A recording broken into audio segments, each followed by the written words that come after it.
A while ago, I made a video called Uechi Isn't Practical. Uechi Ryu is not practical. Uechi Ryu is famous for its small surface strikes. Shoken, Ukite, Hiraken. It's not practical to say, use this weapon that the average person can't. It requires time to develop it. So, Uechi isn't practical. What you could say is that it's effective, but that's a different argument, and that's a different thing. If you develop these tools and weapons for many years, yes, you can use them with great efficacy. Okay. But for the average person, in a moment of need, Uechi Ryu would not be practical because you couldn't use a shoken, a finger strike, ukite, a hira, cat paw, without injuring yourself, and probably hurting yourself more than the bad guy. At least the way stuff is usually taught in traditional Uechi. I'll be fair, a better title might have been Your Uechi Isn't Practical, or Uechi as You Think of It Isn't Practical, or Uechi is really practical if you do these things. But I didn't title it that. Clickbait, maybe. I wanted views, and I got views, and I got a lot of comments, and now I'm gonna respond to some of them. So for those who don't know me, I do train Uechi. I'm in a Uechi school. I think it's one of the best in the country. Don't tell anyone else. And I actually really like the system of Uechi Ryu. And this is after training in martial arts for years and years and years, coming to this style, seeing it and thinking, I'm never gonna do that. And then trying it anyway and coming to really, really appreciate it for a lot of different reasons. If anyone watches this and thinks this guy looks like a fighter and has a good idea what would be practical or not, I would be surprised. So many assumptions and weasel words. What is typically taught? And why would anyone believe you has the experience or knowledge to know what is typically taught by the thousands of people teaching in schools, gyms, or their house? Next time you make a video like this, maybe show why anyone should bother listening to you about self-defense or martial arts. First, let me just agree and say that no tall, skinny guy with glasses has ever been any kind of fighter or badass or anything like that. Now, say my name.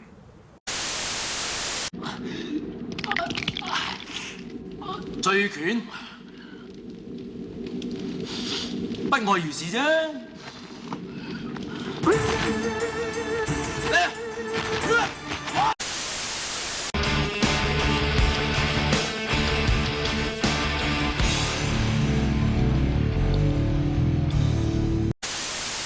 Assumptions and weasel words, there's not a lot mentioned other than what's typically taught. That's literally in quotation marks. So that's what he's talking about when it comes to, I guess, my assumptions.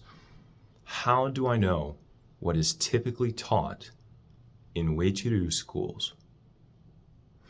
On the surface, that seems like a really good objection until you realize it's a traditional martial art. Do you know how traditional martial arts work? They all do the same kata, they all do about the same exercises. Yeah, there's little teeny twists on all of them. Maybe this group does Yakusoku Kumite and this group over here does Kyu and Dan Kumite, which have so many of the same moves that it looks like the founders might have been friends. They were friends. So why would I have any idea? Because I've trained with people from across the globe in a bunch of different organizations. I have a pretty good idea of what the average Uechi-ka trains.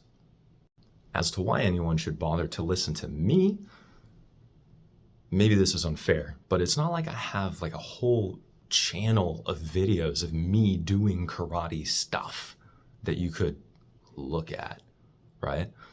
I have videos of doing the traditional exercises that I'm making fun of. And I kind of like it and I kind of don't. A couple of those videos are my most popular. My other most popular videos are of me proposing alternative ideas for application of some of the weird moves from kata.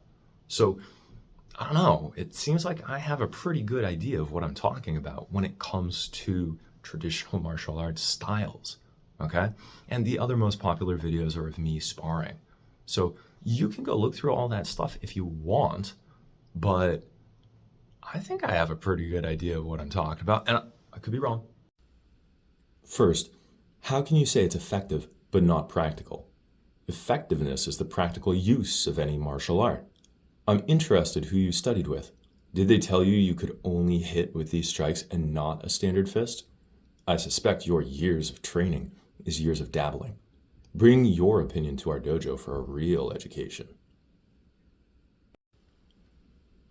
Semantics. Practical versus effective. If you train properly and have a good teacher, your nukite and your uraken and your shuto will work against a person.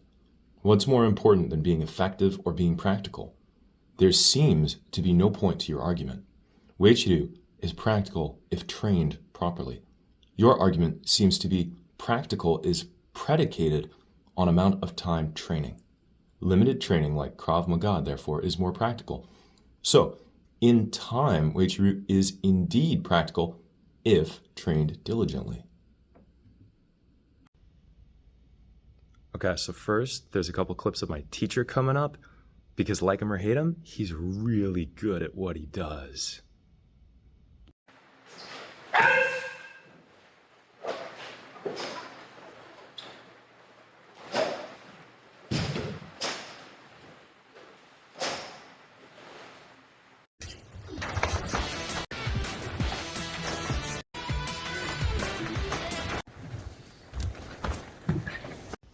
I probably could have been clearer on what I meant, effective versus practical, but I think biases are getting in our way. So let's not do Uechi Ryu now. Let's talk about Taekwondo, okay? Raise your hand if you think Taekwondo is practical. I guess most people aren't raising their hands. All those high kicks on the street? No way! I love kicking, but I'd agree, not practical. However, we know that kicking to the head can be incredibly effective. And many of the top-level UFC athletes who employ some element of Taekwondo in their game make it into highlight reels of top 10 Ultimate Fight Championship knockouts. They're really cool to watch. And there's something about being hit with a spinning heel kick to the face that's hard to shrug off. Does that mean that Taekwondo is secretly practical? No. It's a very narrow window of skill, which requires a really high investment time. However, if you make that investment, you can use the skill in many different contexts. If you've invested the time in becoming a high-level Taekwondo kicker, you might actually be able to use it in practical scenarios. I wouldn't say that makes the art of Taekwondo practical. But hey, guess what? If you're a high-level Taekwondo athlete, you could use kicks to the head to defend yourself in a practical self-defense situation, because kicking in the head is easy for you. That's what I'm trying to get at with my distinction between practical and effective. I don't think Taekwondo is a practical art for self-defense, but I do think that an Olympic Taekwondo athlete could probably kick my butt because they're an Olympic athlete and I'm not. Just because a world-class level athlete can apply a skill to defend themselves doesn't mean that's a good option for the average person. The average person probably wouldn't ever attain a sufficient level of skill in the art to actually protect themselves with those techniques. Blah, blah, blah. So what? Taekwondo can be used in violent encounters with a really, really high level of skill, but it's not specialized or designed for violent encounters. So, your level of skill has to be so huge that it outweighs the disadvantage using those moves put you at.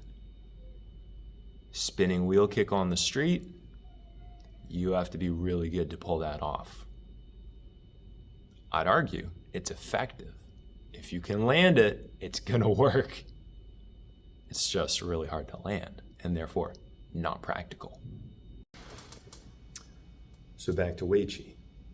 Could you crane beak someone in the clavicle so hard that they die?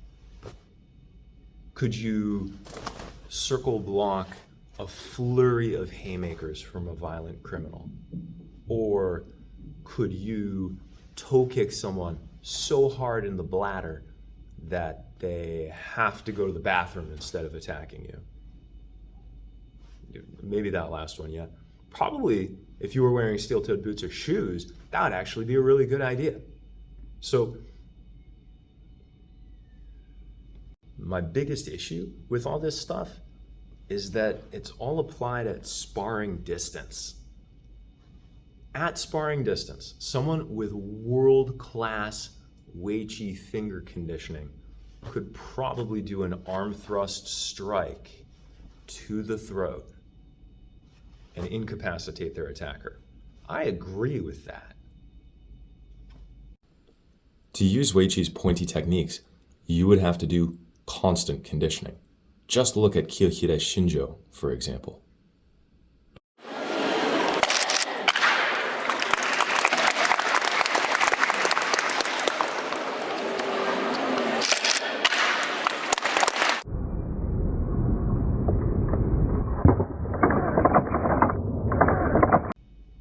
I don't know what percentage of punches in a boxing match actually land, but I know it's not 100% of the punches thrown. And boxers are professional punchers. So I guess my thing is, even with someone who has world-class finger conditioning, what if they strike to the throat and their opponent moves a little bit and they wind up hitting a chin? What if they do their one knuckle to the throat and they wind up hitting a shoulder? I can imagine someone who's really well conditioned hitting at an angle and damaging themselves in the moment of combat, because those strikes are so demanding on the body, and the alignment that you have to practice with has to be just right. Now, I have little piano player fingers. I'm not an Okinawan. Maybe I'm at a disadvantage already because of that. But this just seems like common sense to me. I don't disagree, it could work. But I do think it seems like a difficult strategy to employ in self-defense.